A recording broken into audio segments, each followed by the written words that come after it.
Welcome back. We are here with another episode of FoFA Army, and for this week, for the second week of September, we have a few tidbits to tell you about, including some new upcoming games, a new Kickstarter, and all that, some more. So, as we roll right into it, let's talk about the LBVR shooter Battle Arena MortalBlitz. That's right, from the same people who brought you MortalBlitz VR back in 2015, they now have a location-based arcade shooter that they hope to plan to take to esports. Also next on the list, actually literally tomorrow, the HTC ViveCosmos pre-order will go live. That's right, the 12th of September. We are going to talk about Battlewake, which from Servios was just recently released, however for North America only. The EU PSVR version is still forthcoming, has been delayed. We would like to talk to you about a failed Kickstarter that happened last year, but the developer Lightbound Studio didn't give up. They are still coming forth with a new game which they retitled Rise of the Titan. A piece of interesting news that came down the wire, it looks like a new patent filing reportedly indicates that Nintendo Switch has a new VR headset coming, which literally plants your face in... oh man, just you'll see when we talk about it. Anyway, it looks like The Witching Tower receives a September release date for PSVR. That means this month. So can't wait to see that. Also, we will be talking about a very cute title called Hide&Freeze, and why nobody has thought of a hide and seek game in VR yet, I don't know. But it looks great. We'll talk about it, don't worry. Yet another Kickstarter item on our list. This has to do with LowFi. LowFi, which reached its funding goal in 3.5 days, now eyeing stretch goals. And as an update from September 6th, they have reached, let's see, 45,000. Wow. $45,000 in less than 3 days. Okay, so the rating of the month, we'll see what they pull in. And also we're going to talk a little about Final Assault, that was released on PSVR, which both people and critics are saying has a nearly 1-to-1 comparison ratio with PC, and cross-platform multiplayer coming soon. So, all of that sounds really great. Stick in with your stick in with your chairs. Yeah, we'll stick in with your damn chairs, and well, let's get some of this news.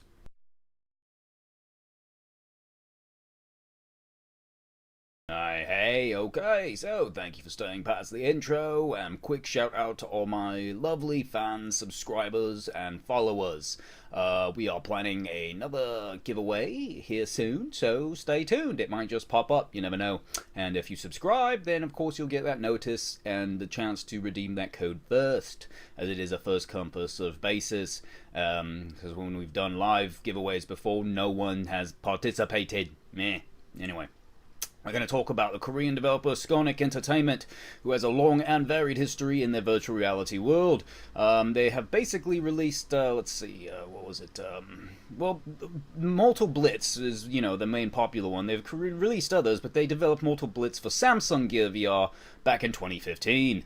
And since then, they have put out others, but let's just admit it, MortalBlitz is basically their core IP. And when it comes to location-based entertainment, it's definitely where, it will shine through. Looks like SKonec Entertainment is showcasing Battle Arena MortalBlitz. Currently, all the offerings are only available in its home territories, but it plans to expand. The recent Gamescom in 2019 proved that to be the perfect opportunity to demo the content was to the European market, and it's done very well there. Whilst not being able to offer the same lavish, space-consuming attraction found in the Korean arcades, the setup was ample enough to test the Battle Arena MortalBlitz and procure some high interest. I wanted to say serious interest there, pardon me. The game can normally accommodate up to 4 players, but in this instant there was only space for 2.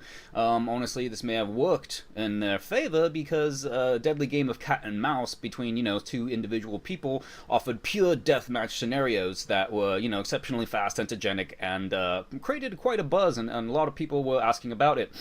Well, basically, the rounds only lasted a couple of minutes, but the awesome thing was it was high stakes and really made you want to jump right back in, reclaim your title, get that mulligan, if you will. And as for comfort, it offers a fixed point-to-point teleportation location set atop hexagonal pillars, which are set at varying heights. So, sort of a tower teleportation, if you will. The game and the arena were very tight, with undulating topography, which could mean that at any given second you could either gain or lose high ground, making getting those kills or trick shots a lot, more challenging. Let's see. This is, again, a competitive mode, arcade multiplayer. There's shotguns, miniguns, and other weapons towards, the map extremities, if you can make your way toward it. So, old school deathmatch rules. If you remember Quake and Unreal Tournament, this is what we're talking about. And for those lucky enough, at the very center of the arena, to get there, I should say, was the most destructive weapon, a huge plasma gun. Fired a ball of purple energy. Sounds interesting enough. Let's see, the ammunition for that, or I should say the firing caliber, was rather slow, but if used correctly could offer a one-hit kill. More importantly, off the weapons and just back to the game, the Battle Arena Mortal Blitz was just great fun to play all around, people were saying. With an awesome looking sci-fi neon theme, matches were brutal, short but exciting, and left you with a big smile. Of course, winning does help. What's a real shame is at the moment that you have to go right now to South Korea to play it. There are lots of good VR arcade experiences in Europe and the US, and adding this to that library definitely wouldn't hurt. So keep a lookout, and if anything for this develops more, we will definitely let you know. Until then, keep on keeping on and put out the good work. Good word? Good work? Do the work, hear the word, spread the word, do the work. Hey, okay, so next news article is going to be about the HTC ViveCosmos. So as of the September 10th, there has been a swath of information coming out about the possible release date and price, and definitely specifications of the HTC ViveCosmos. September 12th, as was tweeted from the 10th, is saying that will be the date, and that is tomorrow. So basically the last official details coming in June. This is quite a leap forward. Tomorrow, what looks to be an all-coming end with the pre-orders, set to go live, as well as specifications and price.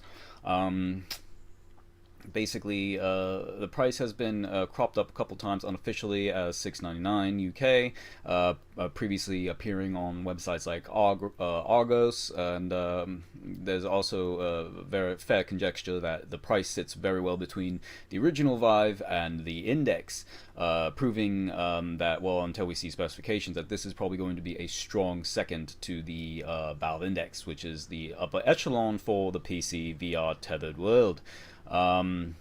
And of course, yes, the ViveCosmos is a tethered mounted HMD featuring combined resolution of 2880 by 1770, which is 1440 by 1700 per eye, using an LCD display.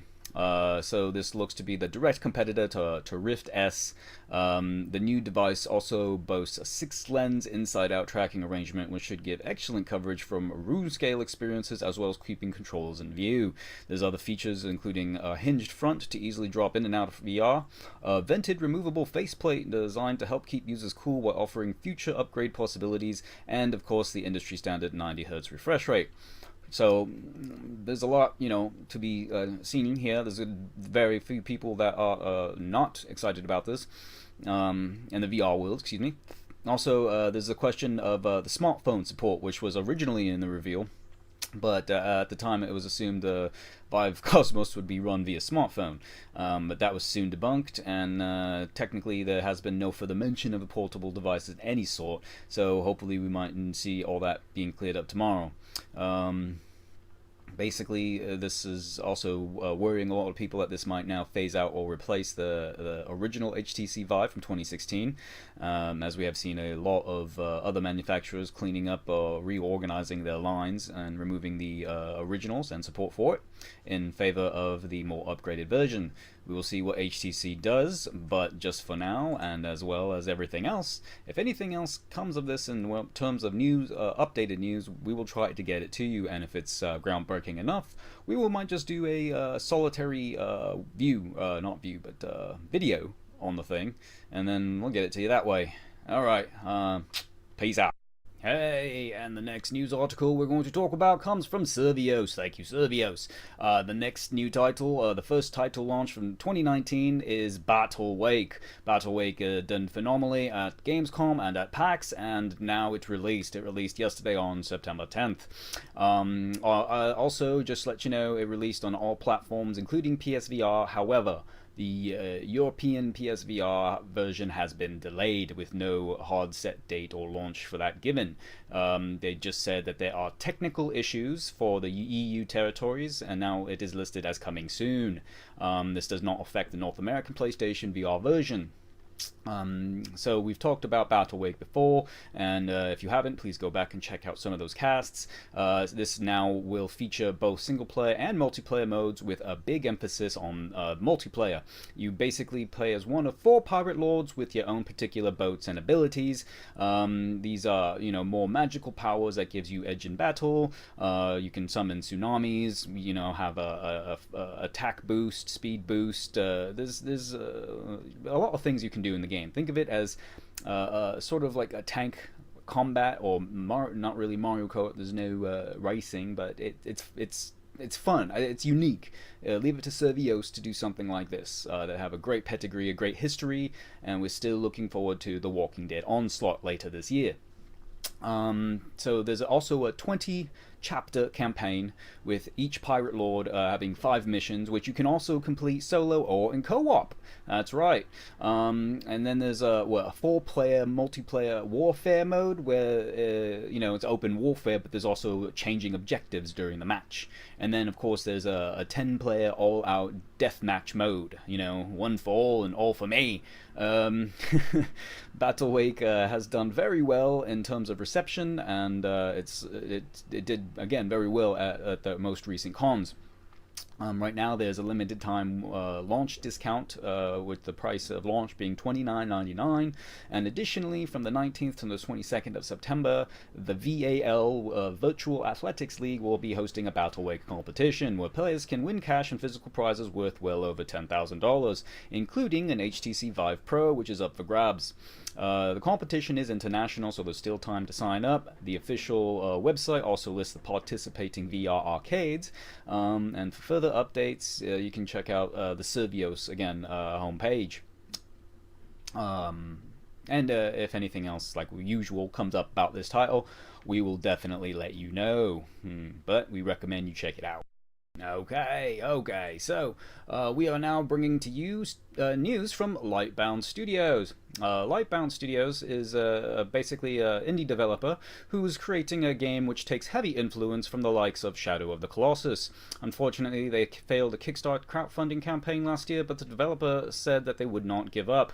Tried to raise around $30,000, and though it only ended up with just over half of that at the time, the developer vowed to continue on with its project.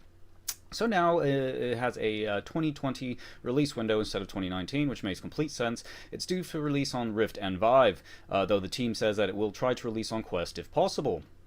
You can currently wishlist it, yes, on Steam, but basically we'll see how this turns out. It's not being crowdfunded, but we don't know how the development timetable or schedule is, or what it looks like.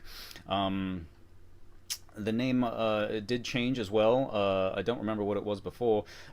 Basically, the title has you battling massive robots in arena battles. You can navigate the world using both smooth locomotion and a tether that bolts you around the levels. It's also used. The tether is also used for scaling the bosses, so you can climb on top of them and cause real damage. There's also smaller enemies to fight, and there's environments to explore. This is coming kind of hot out the gate in terms of news and announcements, because with the failing of the Kickstarter, we didn't know what the project development was on it. But it does look like it's on steady course for next year release. More on this as it develops. You can also check out the trailer, I want to say, yes, Upload VR. That's where I get some of my news articles. And basically, the Titan Arena, that's right, now it is Titan Arena, now has been re-emerged as Rise of the Titan. That makes sense. So there you go. There's both the old name for it and the new name for it, in case you want to Google it. We are live and back, and well, I guess anyway, well, check this out. So we have a piece of very interesting news, and as you can tell from the picture there, what the hell is going on? That's right, we're talking about the new Nintendo VR, Nintendo Switch VR headset, which apparently you better have some built muscles, man, because your arms are going to be in front of your damn head for like hours on end for the 15 minutes that you'll be able to hold them up. Because yes, that is the actual idea for the headset. After much anticipation, Nintendo finally entered the virtual reality market earlier this year with the LBVR kit for Switch, and it seems they wanted to take things one step further by giving your flabby arms a workout. While fun and enjoyable for kids, when it came to proper VR gaming, the kit, well, way short of expectations in comparison to all the other VR tech on the market. Sort of resembles something like you would find in a phone VR kit. Now, this seems Nintendo isn't stopping, with their recent patent filing seeming to indicate plans for a most robust plastic version for the portable console. I'm lost for words here, as you can just tell from the image that popped up. Let's try to salvage this. In February 2018, Nintendo applied for the original patent at the Japanese Patent Office. It only published last month, on the 22nd of August, since the patent had several detailed images showcasing a much more rugged design with ergonomic shape and comfort. Don't know why it took so long to reach public's eye, but there you go. It looks, and I'm quoting here, in essence, to be a more advanced version of the Labo design, without the finicky need, to build anything or worry about the housing that can be easily damaged by a knock or liquid finding its way into the housing. Still quoting here, attaching to the Nintendo Switch also seems to be more secure, with a wraparound housing secured at the bottom. Okay, that's fine. There's no problem with that, but I'm still having issues with having your hands by your ears, for however long. My gaming sessions tend to drag on, and my cardiovascular system is not what it used to be. And some kids haven't developed one yet, as Nintendo is, more geared towards the children's. So a device of this nature would suggest that Nintendo has more VR software plans for Switch and beyond, which is great. Moving away from the gimmicky designs focused in the Labo VR kit components, those were actually made for VR, while the other ports, like Legend of Zelda, Breath of the Wild, Mario Odyssey example, have been less than stellar. In some cases, just pointless, detracting from the original game. So, my gosh. Let's just read the article. If it's truly the avenue Nintendo is still exploring, then it seems like a competitor to Samsung Gear VR. There you go. While back when the device was still relevant in 2015. Ooh, I just read a burn. That wasn't me own, and it felt just as dirty. Well done there, guys. Alright, both Samsung and Oculus have long since dropped their interest in the mobile device. The former going to create the Samsung Odyssey, while Oculus has the Go and Quest to support. Back in July, a veteran designer addressed the speculation Nintendo was behind the curve when it came to VR, saying that we have actually been conducting practical research on these technologies from the very beginning. What is very possible is that the addition of VR to the Nintendo Switch Lite, which this might be for. The new console is due for release next week, but won't support the Labo VR kit because of the all-in-one design. So there you go. Nintendo does have a habit of remaking their designs and then making proprietary tech for each individual design to further their profits. The new headset pictures indicate an original Nintendo Switch, but could the design also accommodate the Switch Lite? If this does become a possibility, of course we will let you know, as I'm sure the Intertubes has far-reaching ways and methods of doing so. So if you do not mind, if you don't mind that awkward position for long periods of time, then I'm sure you love the Nintendo VR. And if you're anyone else, so I should hope is most of the population, you might find your VR solace somewhere else. Okay, welcome back, ladies and jelly spoons, and we've got a new article, but however, this title we've talked about several times. We've talked about it in some of our upcoming games to look out for. We've even covered it in PSVR games to look out for, and I want to say, I'm not too sure, but this might have been one of the PSVR AIM titles to look out for. Either way, we've covered it several times in our previous casts, and now it's back again. But this time it comes with a release date, a firm release date for PlayStation VR. So, having teased a month ago that the Witcher Tower VR would be coming to PSVR this autumn, developer Daily Magic Productions has finally confirmed the exact launch date, which takes place next week. Oh, cue fanfare. Alright, sorry. Originally released for the Oculus Rift and HTC Vive last year, the Witching Tower VR is a dungeon crawler of sorts, where players find themselves trapped at the top of a tower by evil Queen of the Undead. Kelly, if you go by my ex-girlfriend's last name, because I'm pretty sure they're one and the same. Anyway, she has brought sorrow and despair, yeah, sounds like Kelly, anyway, to the land.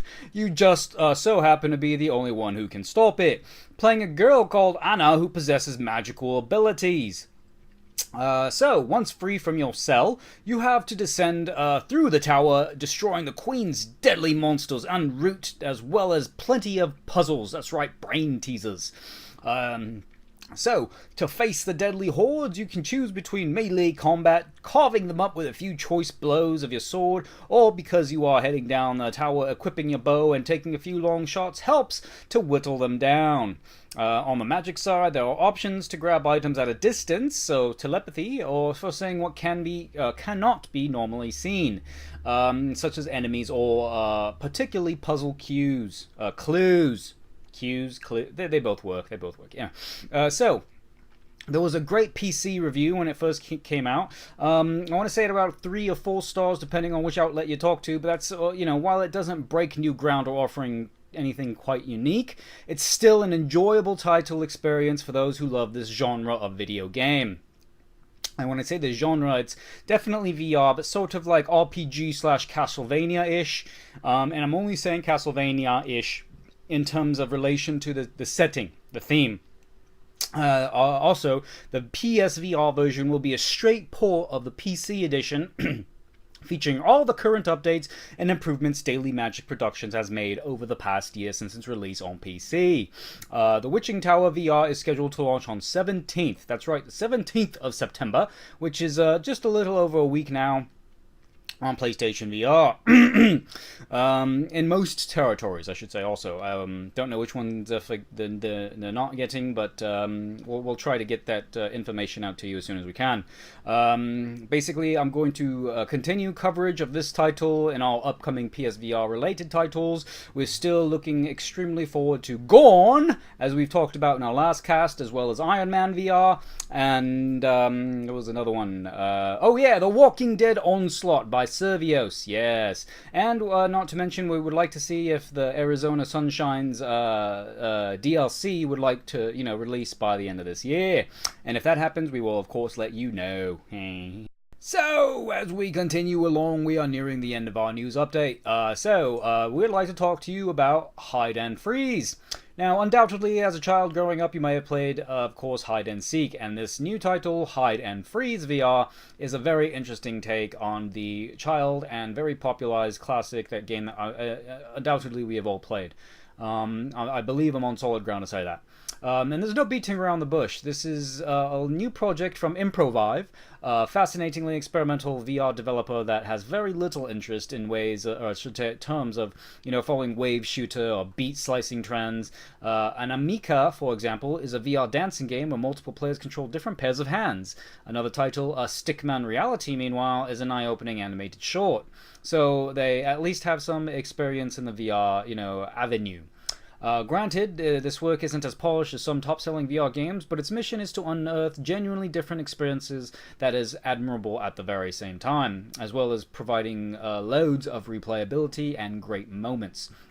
Hide&Freeze may not sound like, an urgently innovative title, but its success translates into a real-life game with a very few, predictable moments. It is hide and seek in VR, by the way, with a lot of twists and turns striking.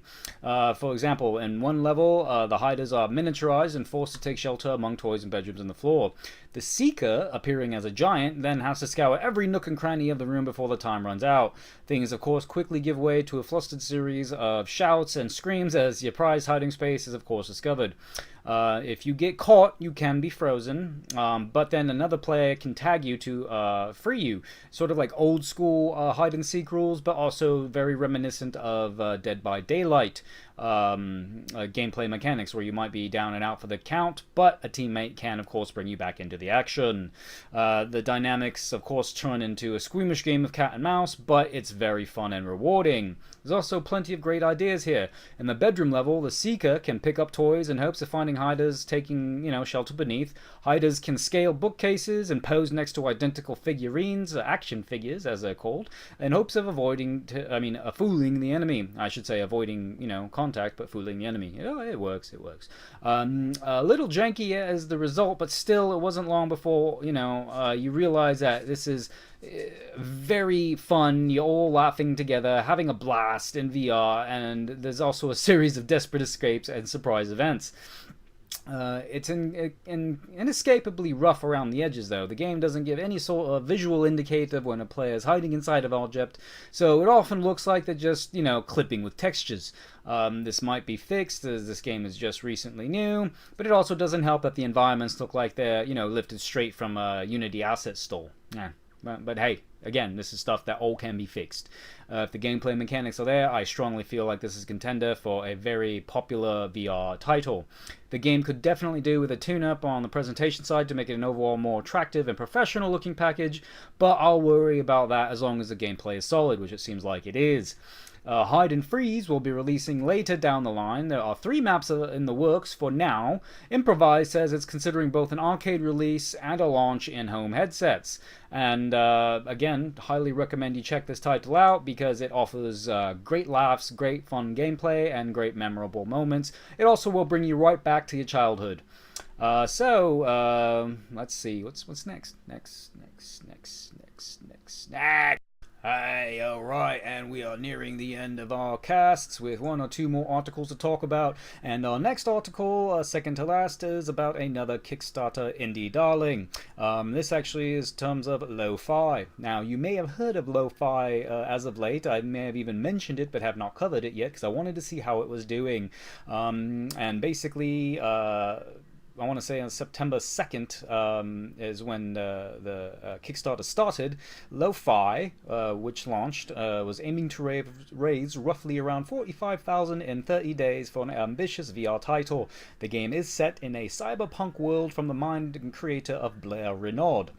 He does not hide his inspiration, saying that much is drawn from the great cyberpunk noir and sci-fi works such as Blade Runner, RoboCop, Outland, Alien, and more. The Kickstarter pitches the game's premise as such, being that Lo-Fi is the name given when those who cannot merge with the platform, which is a ubiquitous virtual reality simulation where most of the population now lives their lives. You are a Lo-Fi police officer that has been recently transferred to a particularly crime-ridden section of the city, aptly named Block 303. The only inhabitants of note in your jurisdiction are other Lo-Fi and human intelligence or below artificial life forms who have remained among the citizens after the AI singularity. Somewhere there is a crime happening, and you are the law around here. What's your idea of fun? There's plenty to be seen and plenty to keep you occupied. From investigating the death of the man you're replacing as sheriff, to the white-collar crimes and petty street stuff. It's up to you what you allow, and who or what you pursue. Now this is interesting because as of September 6th, the Lo-Fi Kickstarter has reached its $45,000 goal in less than 3.5 days. The remaining 26 days will move to the campaign closer to its stretch goals, which range from additional music and game content to a version of Lo-Fi for the next-gen PSVR and Oculus Quest, as well as a handful stretch goals in the interim which have not yet been announced. Now this is very interesting for several reasons. Main one being the cat is officially out of the bag with this release, saying that yes, there will in fact be a next-gen PSVR. While most of us have, sauntered or hinted or thought of the fact of that being true, there has not been any confirmation on it. However, developers would know about it because, well, they have to develop and prepare for something like that. So those who have the connections in that world would know, and I definitely trust this. So back to what I was saying, the two major stretch goals, one of them being a next-gen PSVR and Quest versions, have also been reduced, putting them closer within reach. So the next-gen PSVR port is now promised at 256,000, while the Quest port would be at 600,000. My goodness. So, now, that's an interesting backdrop and an interesting bit of information, as well as an interesting unexpected announcement. However, in case you are wondering more about this, I'd like to say that Lo-Fi promises the following: a massive non-linear open world, hundreds of crimes and stories to solve and explore, complete with branching narratives and dialogue, procedural markets with thousands of purchasable items, and possibilities. Interactive photorealistic NPCs, as well as 3D positional audio for those NPCs. Augmented reality within virtual reality with multiple overlay programs. Wow. Also companion NPCs, both biological and synthetic. Gunplay, which has a weird optional thing next to it. This is arcade minigames, as well as playable on min-spec VR PCs. So maybe your Chromebook might be able to run it. We'll see. The Lo-Fi Kickstarter has a range of tiers, the first of which, of course, vanished because it was the low early bird $35 version. And higher tiers, of course, offer access to the developer's Discord server, where they say that the backers can actually help shape the game, as well as immediate access to development builds of the game. Now, that does sound interesting, because immediate access won't come until the conclusion of the Kickstarter in October. Furthermore, the October 2019 expected delivery date listed in all tiers refers to the development build only, while the retail version of the game isn't expected until the end of 2020, though this is not specified on the Kickstarter page. Now again, the game is being built for PC VR platforms, though there are significant stretch goals, like as we said, which could bring the next-gen PSVR and Oculus Quest sides, along with smaller stretch goals that would add additional music and content to the game.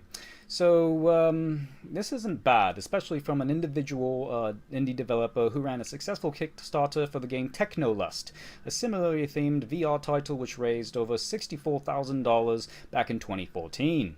The title shipped alongside the launch of the original Rift back in 2016, where it remains available to this day. Though it's not a direct continuation, Renaud, the developer, said that this title, Lo-Fi, is a spiritual successor to that game. So, that's... sounds interesting, sounds very ambitious indeed, and sounds like something I would definitely like to tinker around with. I'm not sure if I'm going to back it, as I am just a poor boy from a poor family. I'm not going to finish that for fear of being sued, but it definitely sounds like something I would like to pick up and play. So I will be following this, and for any news updates we will definitely let you know.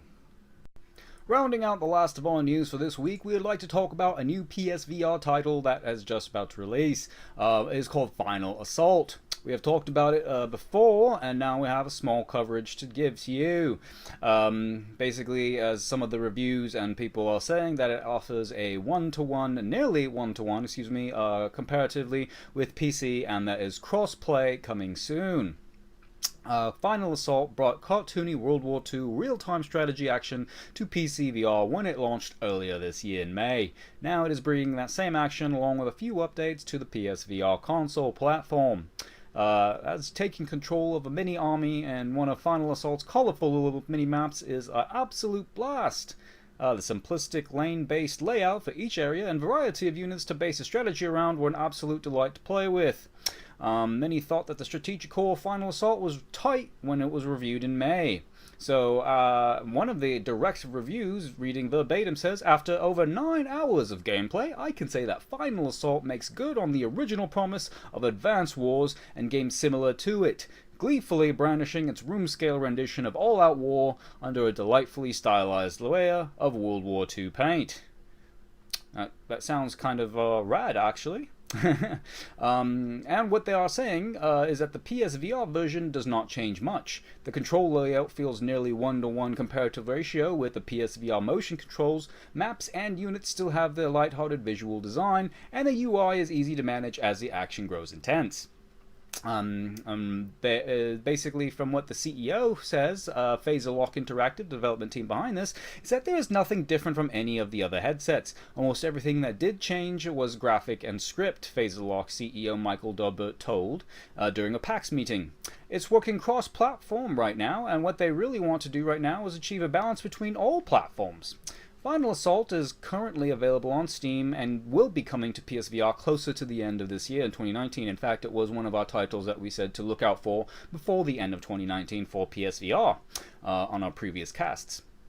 All versions of this game will receive some new content once the PSVR version releases, including 2 new maps, new divisions, and new customization options. Phaserlock Interactive is hoping to bring Final Assault to the Quest after it launches on the PSVR, and will implement additional story campaigns sometime in the future. Basically, the title right now currently has around 12 maps, 6 different divisions, and let's see, there was also, again, multiplayer. That's not bad. While there is some depth to be had with how you strategize, it was definitely a casual experience. This makes interesting that Final Assault was chosen by World Cyber Games to be the only competitive VR showcased at the tournament in China, complete with a special mixed reality stage to boot. Let's see, despite a new focus on the esport, for Phaserlock Interactive, Final Assault development is still focused on the wider player base as a whole. Quoting here, the goal has always been to make the game as accessible as possible and as much for an audience as possible. Now we definitely listen to some of the things that they said about how certain units work, but this has always been an entry to mid-level RTS. Let's see. It means the team is very happy with where the game sits currently, with the main goal of getting it to the new platforms to widen the player base. Doing that while bringing the game to both PSVR and Quest will definitely bring that to fruition. The PSVR seems like a perfect home for this game, and Final Assault is expected to be out later this year. So, highly recommend you check that out when it drops, especially if you like RTS-style games. We will definitely be checking this out because we heard a lot about it, and when we did cover it, it did seem to tickle our fancy indeed. So, I would like to state that that was the last update. Thank you for staying with us here at FoFA. We would like to continue our news articles. The Full or Fail Army team loves you very much. I love you very much. And please make sure you like, share, and subscribe to get some of this news information. The sooner the better.